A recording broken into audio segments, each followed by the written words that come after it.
Palace Theater. It's one of those classic St. Paul stories where something almost disappears and then comes roaring back better than ever. So it opened in 1916, right in the heart of downtown, when St. Paul was absolutely packed with theaters.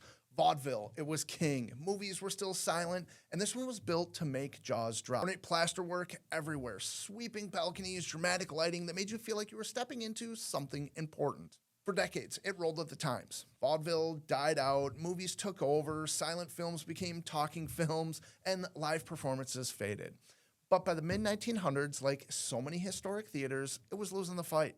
Eventually, it closed in 1984 and sat dark for almost 30 years. Another gorgeous old building on the verge of condemnation. Then the turnaround. In 2015, the city of St. Paul said that this one matters and bought the building. They launched a $15 million restoration, not to freeze it in 1916, but to keep the soul and make it work as a modern music venue. They rebuilt the stage, upgraded the sound and lighting with all kinds of world-class standards, reinforced the bones, and brought back many of the original details that made it special.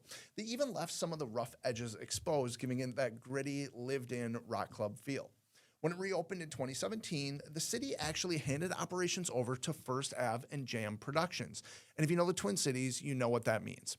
First Avenue in Minneapolis, it's royalty. Prince, the replacements, the whole legacy. They know how to run a room. They'd already bought the Turf Club back in 2013, so adding the Palace gave them a serious footprint in St. Paul. At about a 2,500 person capacity, it's the perfect size. Big enough for major touring acts, intimate enough that it still feels personal.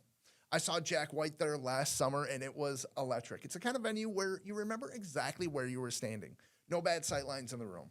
It's the kind of room where artists want to play and fans keep coming back. Today, the Palace is a huge piece of downtown St. Paul's comeback. It brings people into the city at night, keeps restaurants and bars busy around Wabasha and 7th, and it's proof that historic buildings don't need to be torn down to stay alive. They just need the right second act and the right people running the show. Classic St. Paul. Almost lose it, realize it matters, bring it back better than it ever was, and put one of the best music operators in the country behind it. I'm Joe Schwartzbauer, a local realtor with GDP Homes, bringing you the stories that make the Twin Cities unique.